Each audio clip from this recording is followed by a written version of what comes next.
Hello everyone, स्वागत है आपका स्मार्ट नर्सिंग प्लस में। आज हम प्रीवियस ईयर के एमसीक्यूज डिस्कस करेंगे जो कि काफ़ी टाइम रिपीट हुई है स्टाफ नर्स नर्सिंग ऑफिसर के एग्जाम में। तो चलिए शुरू करते हैं। आज का पहला question, what is the most common cause of antepartum haemorrhage? Option A placenta previa, option B abruption placenta, option C uterine rupture, option D vasa previa. Right answer is placenta previa. Placenta previa क्या होता है? तो placenta previa cover the opening of the mother cervix. जो mother का cervix होता है उसकी opening को जब प्लेसेंटा कवर कर देता है तो उसे हम बोलते हैं placenta previa. Next question,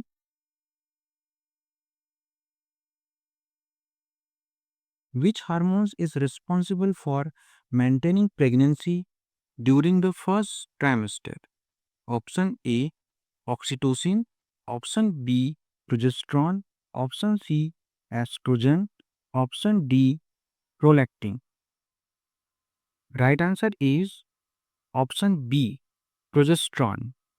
okay, जो प्रोजेस्टेरॉन है वो क्या करता है, जो प्रेगनेंसी होती है उसको फर्स्ट ट्राइमेस्टर में मेंटेन करने का काम करता है। और प्रोजेस्टेरॉन क्या होता है? प्रोजेस्टेरॉन एक हार्मोन्स होता है, इसका काम प्रेगनेंसी को मेंटेन करना होता है। तो जो कहाँ से सीक्रेट होता है? कॉर्पस लूटियम से। और कॉर्पस लूटियम्स कहाँ पाया जाता है?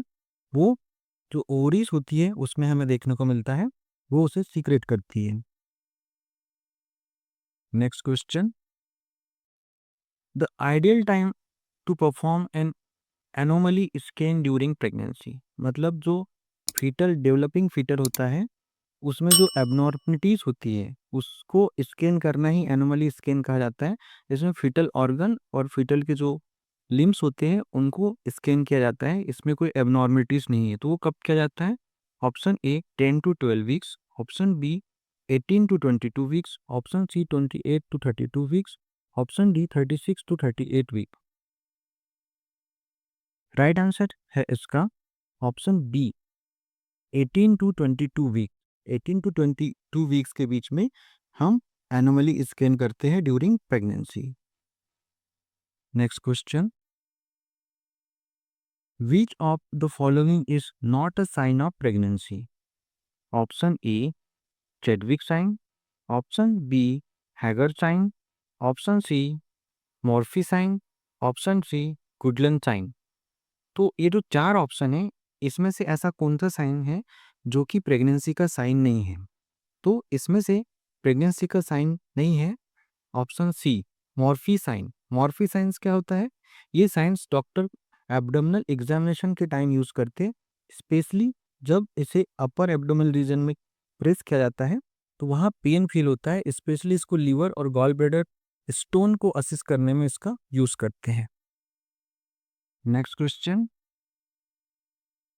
The normal range of amniotic fluid index option in pregnancy. Option A 2 to 5 centimeter, option B 5 to 8 centimeter, option C 8 to 18 centimeter, option D 18 to 25 centimeter।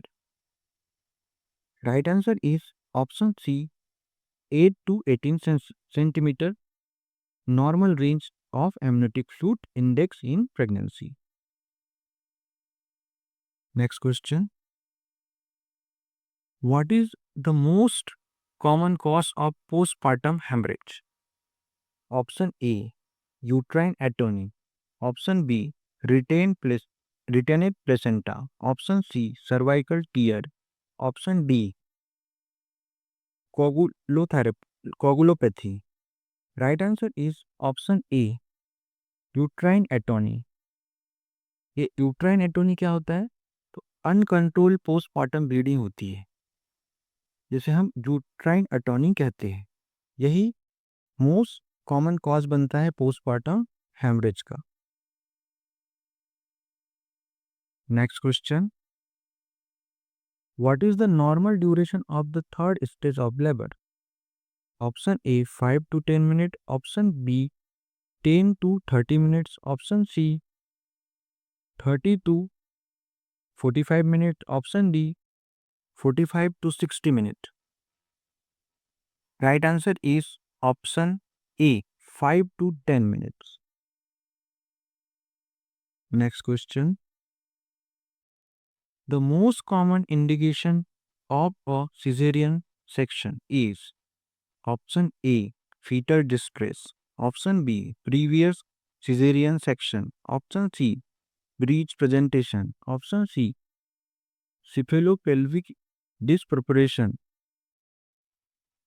Right answer is option B, previous cesarean section.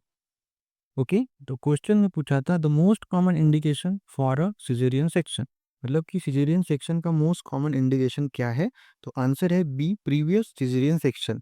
अगर किसी महिला की first delivery caesarean section के through होती है तो उसका दूसरा बेबी डिलीवर होने के भी मोस्ट कॉमन चांसेस होते हैं कि सीजर के थ्रू ही हो।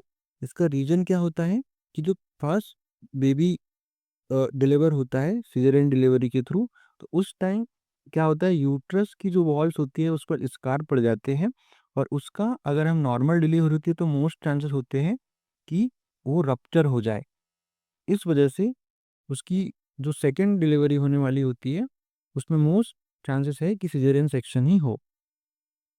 Next question, which of the following is the component of active management of the third stage of labour? Option A, delay cord clamping. Option B, oxytocin administration. Option C, immediate breastfeeding. Option D, early cord clamping. Option B, oxytocin administration.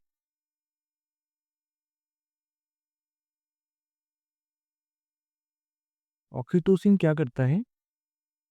Oxytocin जो होता है during the labour, ये uterine contraction को increase कर देता है, जिससे कि नॉर्मल डिलीवरी के चांसेस बढ़ जाते हैं। Next question, eclampsia is characterised by option A, hypertension, oedema, proteinuria. Option B, hypertension, convulsion and coma. Option C, hypotension, convulsion and coma. Option D, hypertension, proteinuria and jaundice. Right answer is option B, hypertension, convulsion and coma. Eclampsia में mostly क्या देखने को मिलता है? तो option B, hypertension, convulsion and coma की condition हमें देखने को मिलती है, जो कि एक लाइफ थ्रेटनिंग कंडीशन होती है। Next question, the most common site of ectopic pregnancy. ये मोस्ट रिपीटेड क्वेश्चन है, काफी एग्जाम में बहुत बार पूछा है। Option A, ovary. Option B, cervix. Option C, fallopian tube. Option D, abdominal cavity. इसका राइट आंसर है ऑप्शन सी, फैलोपियन ट्यूब। जो एक्टोपिक प्रेगनेंसी कहा जाता है कि जो यूट्रस में प्रेग्नेंट इम्प्लांटेशन ना होने की बजाय फैलोपियन ट्यूब में हो जाता है, उसे हम एक्टोपिक प्रेगनेंसी कहते हैं। तो उसमें मोस्टली फैलोपियन ट्यूब में ये देखने को मिलती है एक्टोपिक प्रेगनेंसी।